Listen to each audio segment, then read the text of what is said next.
today, chapter 15, Judges 15, verses 18, beginning, and I'll just finish up in chapter 16, okay?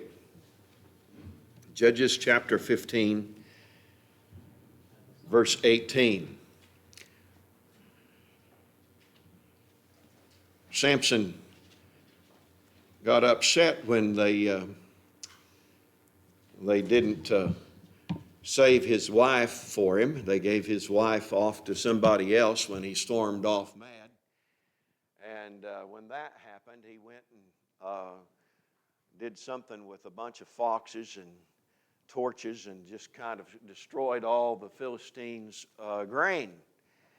And the Philistines, of course, got a little upset with somebody messing with all their crops, and they came down on Judah pretty hard. And Judah, the leaders of the tribe of Judah, go to Samson, their leader and judge, and they say, "What's all this going on here?"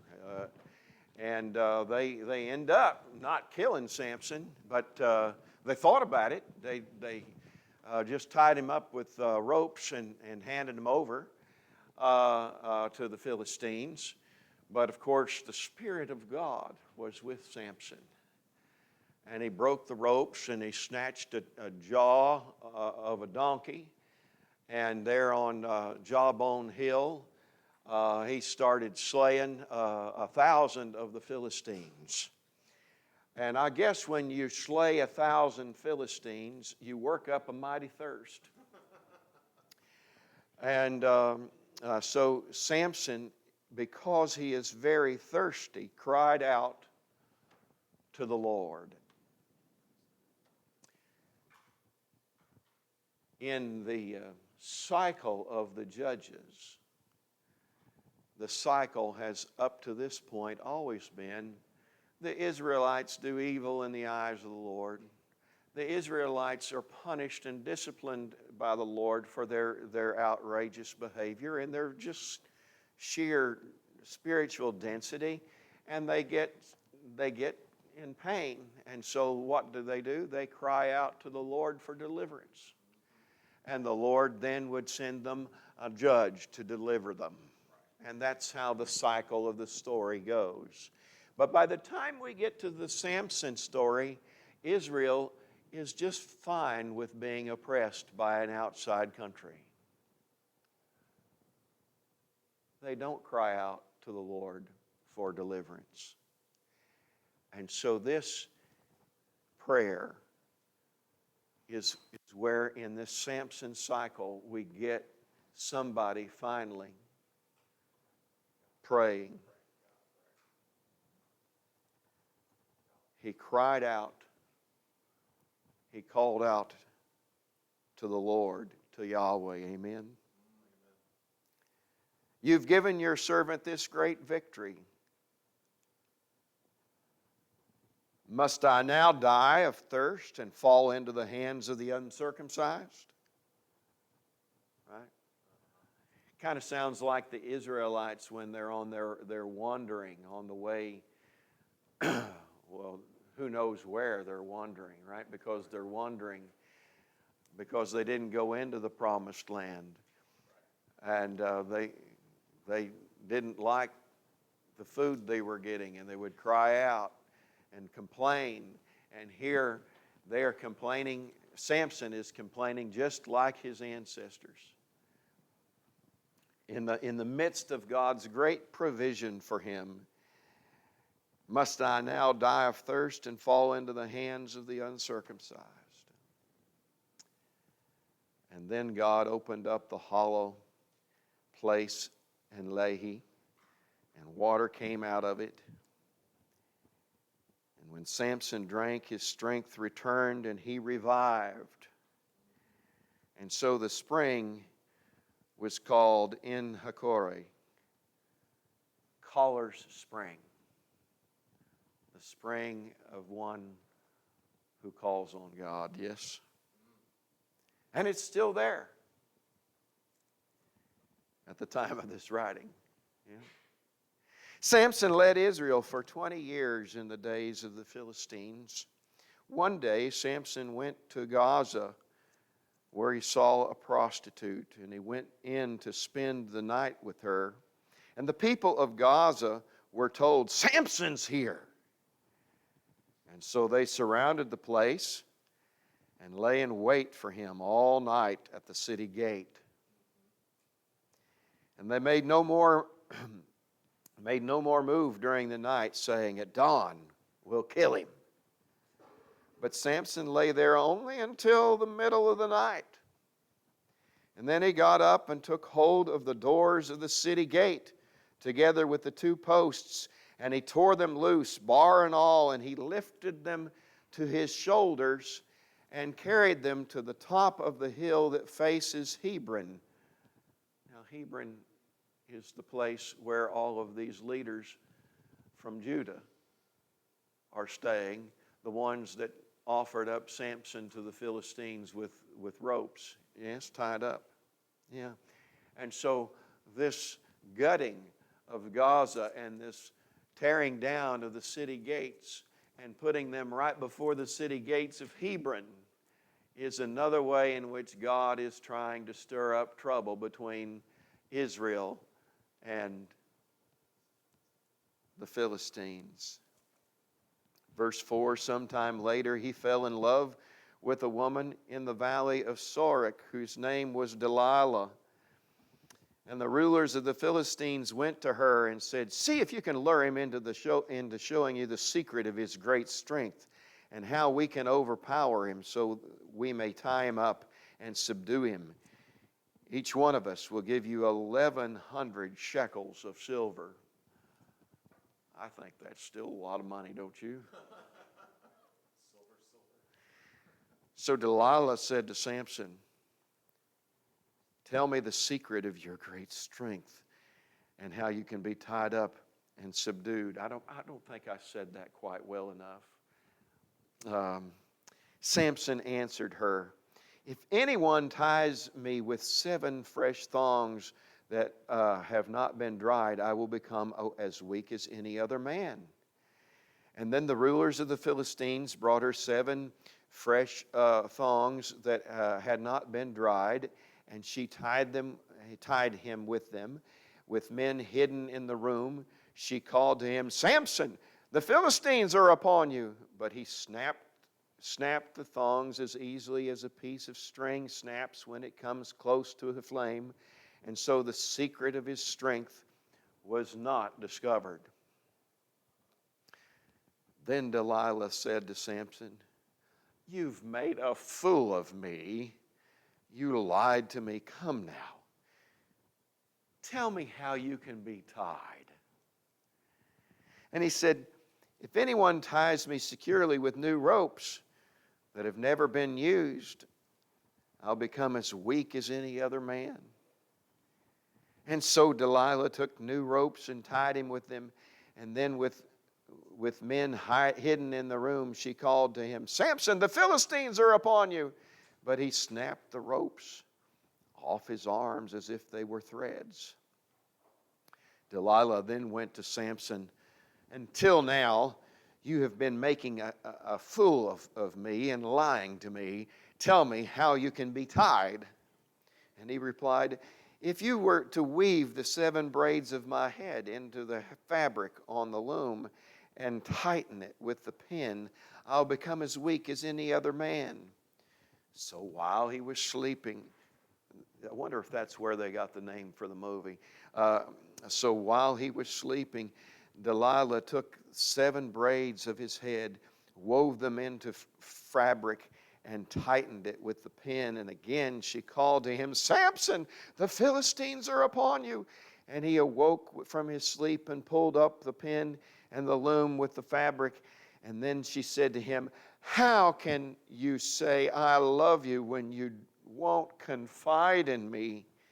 This is the 3rd time you've made a fool of me and haven't told me the secret of your great strength." I wonder how he's made a fool of her, unless Samson surely knows that there's guys laying in wait. And with such nagging, verse 16, she prodded him day after day until he was tired to death. So he told her everything. No razor has ever been used on my head, he said, because I've been a Nazarite set apart to God since birth. If my head were shaved, my strength would leave me, and I would become as weak as any other man. And when Delilah saw that he had told her everything, she sent word to the rulers of the Philistines, "Come back once more. He's told me everything." And so the rulers of the Philistines returned with the silver in their hands. Having put him to sleep on her lap, she called a man to shave off the 7 braids of his hair, and so began to subdue him, and his strength left him. Then she called, "Samson, the Philistines are upon you." And he woke from his sleep and thought, "I'll go out as before and shake myself free," but he did not know that the Lord had left him. And then the Philistines seized him, gouged out his eyes, and took him down to Gaza. Binding him with bronze shackles, they set him to grinding in the prison. But the hair on his head began to grow again after it had been shaved. Now the rulers of the Philistines assembled to offer a great sacrifice to Dagon their god and celebrate, saying, "Our God has delivered Samson, our enemy, into our hands." And when the people saw him, they praised their God, saying, "Our God has delivered our enemy into our hands, the one who laid waste to our land and multiplied our slain." And while they were in high spirits, they shouted, "Bring out Samson to entertain us." And so they called Samson out of the prison, and he performed for them. And when they stood him among the pillars, Samson said to the servant who held his hand, "Put me where I can feel the pillars that support the temple, so that I may lean against them." And now the temple was crowded with men and women, and all the rulers of the Philistines were there, and on the roof were about 3,000 men and women watching Samson perform.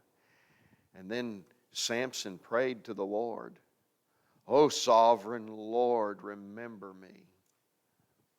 O God, please strengthen me just once more, and let me with one blow get revenge on the Philistines for my 2 eyes." And then Samson reached towards the 2 central pillars on which the temple stood, bracing himself against them, his right hand on one and his left hand on the other. Samson said, "Let me die with the Philistines." And then he pushed with all his might, and down came the temple on the rulers and all the people in it. And thus he killed many more when he died than while he lived. And then his brothers and his father's whole family went down to get him. They brought him back and buried him between Zorah and Eshtaol in the tomb of Manoah his father. He had led Israel for 20 years. Wow.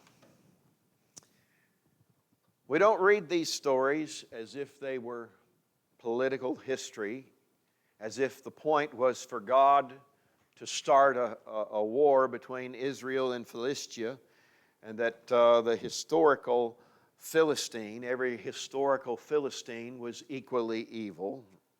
Rather, we read these stories as if they had spiritual and moral symbolism to them that's trying to teach us something about our own covenant with God.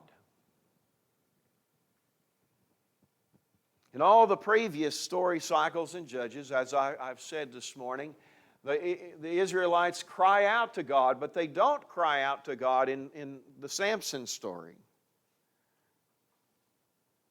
They don't want to risk anything for their real freedom. Their problem is a spiritual complacency.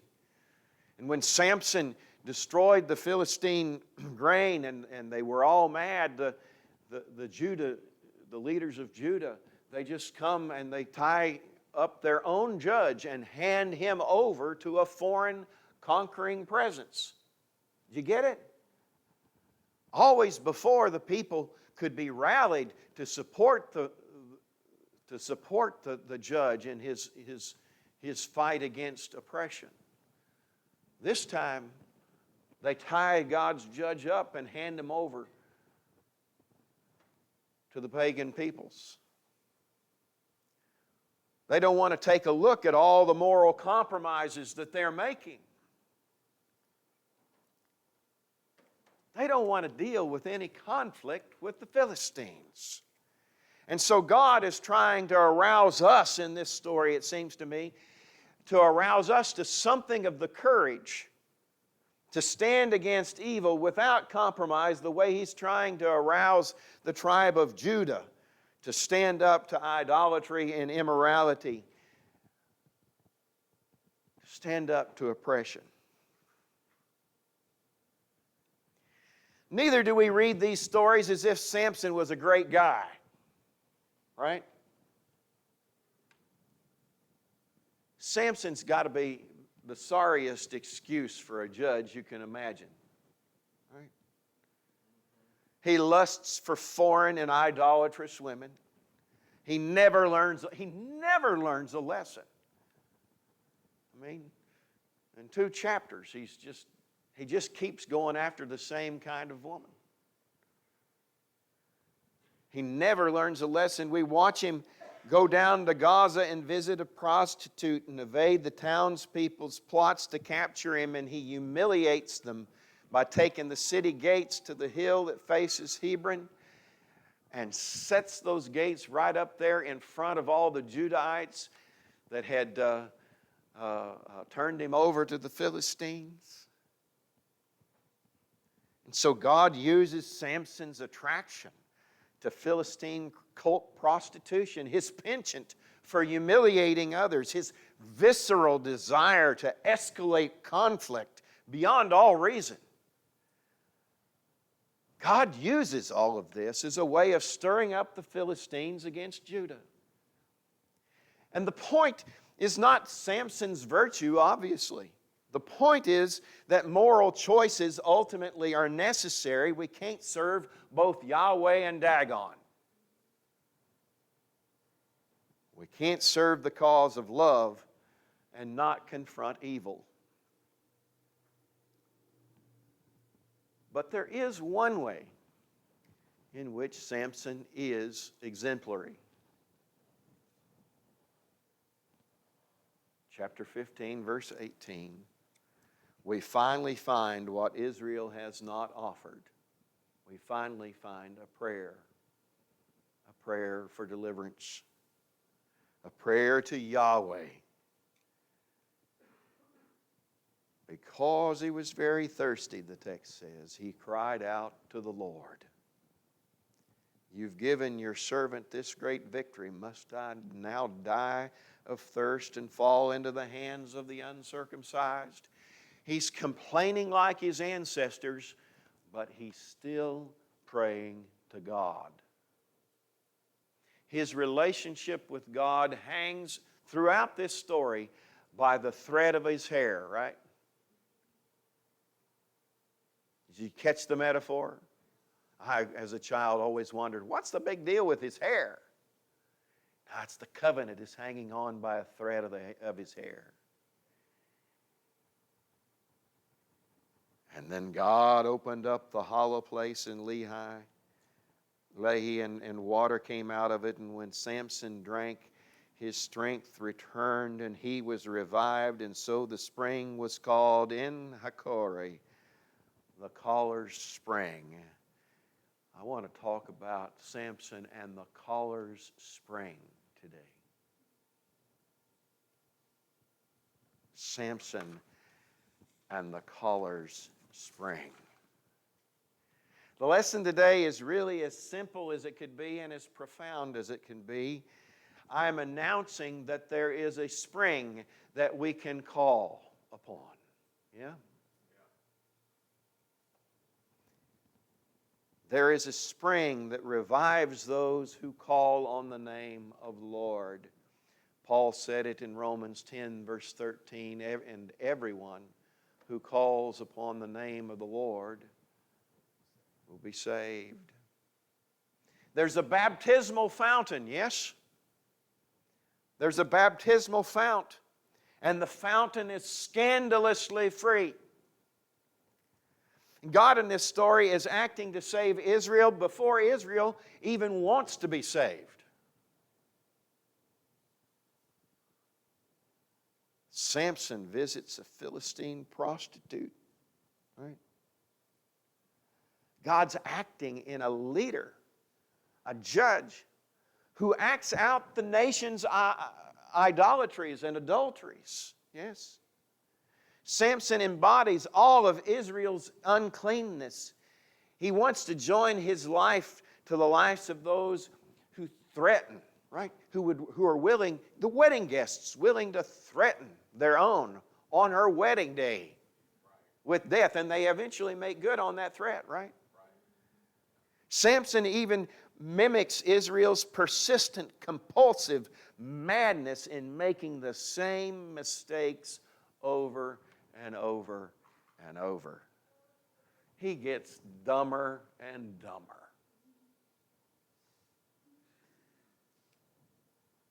At least his poor wife in Timnah begged him for his secret, the secret of his riddle, because her life was being threatened. Here, Delilah is begging him because she stands to, not just some, it's 11 times whatever that big amount was. Yeah. I don't know how much money it was, but I remember my 11s in multiplication tables. Yeah. Everybody who's ever read this story wants to know, why, Samson? Why would you tell Delilah the secret of your strength? Everything within us cries, leave that manipulative woman. You leave her in the dust. Or just keep lying to her. One or the other. I can understand. Maybe you like her hot sex, but why tell her the source of your strength? I can't get that one, right? Why, after she tests you with the thought of the Philistines coming upon you, did you not move from wet rawhide to fresh rope to some other lie? Why did you even get close to the truth by saying something about your hair and saying, oh, well, you braid my hair and I'm done, right? Remember that, Aaron? I'm remembering that. Yeah, that's it. Don't flirt with it, right? No. Why flirt with the truth? Let alone tell her the truth, that last symbol of your special covenant with God, right? Why? I mean, did you forget what happened when you told your soon-to-be wife or your already wife in Timnah the secret of the riddle? Did you forget that? I suppose one answer as to why is that God is just choosing to use Samson's stupidity. As we saw last time, God gets involved in the mess of Israel and Samson's life. Some commentators say, however, that Samson, who can't be stupid enough to really trust Delilah, just thought himself invulnerable. You hear this one? That he could just treat everything that was holy with contempt and still retain his spiritual and mystical strength. Perhaps he thought he could cut his hair just as he had violated or skirted all the other conditions of his special calling. And if so, the story tells of a God who does not abandon Samson even then, but lets his hair grow back. Do you hear it, church? Some commentators think that Samson really didn't want to face the truth that Delilah didn't love him.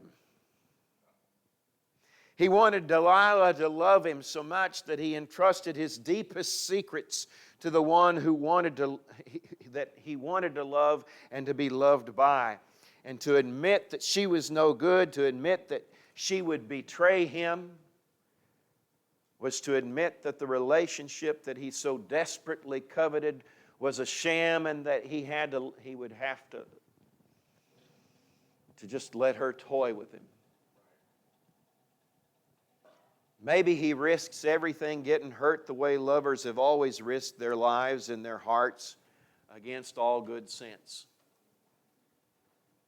And if so,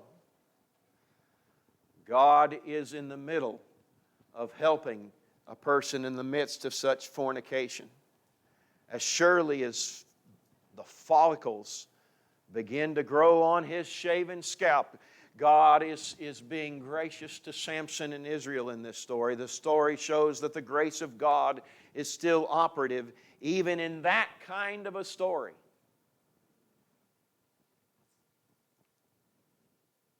You know, church, I grew up around a bunch of people that really didn't want to press this text too much.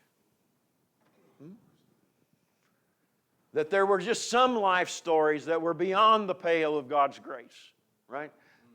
They were just beyond.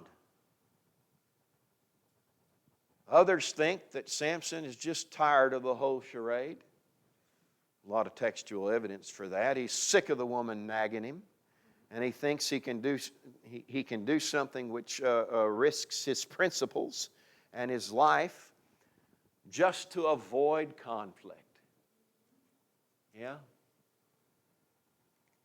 The only way he's ever going to make her shut up is to risk telling her the truth. In other words, Samson gives up and shares his intimate secret and his inner strength with a money-loving traitor because he's just tired of listening to it. He's on the brink of spiritual death, and he's just quit caring about anything. And if so, church, if so, God has not exited that kind of a life story either. My own suggestion is that Samson lets his guard down and allows Delilah to shave him because sin is often a form of madness. Sin is often an alcoholic madly driven to another drink. The way someone continues in a destructive pattern because it's all that he's ever known. The way an Israelite keeps reaching out for dead and destructive idols. The way a dog returns to his vomit, as Peter says. Now, why would you keep going back and re-eating what you've already thrown up? Huh? It's madness. Sin eventually gives up on life, gives up on life making any sense, and it yields to what is easiest in the moment. And yet, even in this deepest of slaveries, God is present, church. Even when they put Samson's eyes out and they take him into exile as the Babylonians would, Zedekiah putting out his eyes. Right? But even in the depth of Dagon's temple, with the blinded, flawed hero having acted like a pack animal, threshing or grinding the grain, Yahweh is not through with this man. Yahweh is not through with this man who's now sporting something like a buzz cut. The grace of God again strengthens him, as it will all who cry out to the fount, to the caller's fount. God is there in the midst of it. The grace of God again strengthens Samson, as it will each of us when we call on him. When we cry for help in our hubris and our pride, God's grace will be there for us when we cry out in our love-sick insecurities. God's grace will be there for us even when we cry out in our depression and on our madness and even in our deaths. God's grace and His presence and His leading and His meaning are present, graciously delivering us and our people from everything and everybody that oppresses. Amen. The Lord's message today is simply this. I don't know what the world is telling you. I don't know. The world may be telling you that you're just like all the other people in your line. And you just got a kind of karmic spell cast on you to where the grace of God won't reach you. Yeah. And I know that many times those of us who've grown up in the church, we know it in our head, right? That God will forgive you. And we've sang the song, His grace reaches me.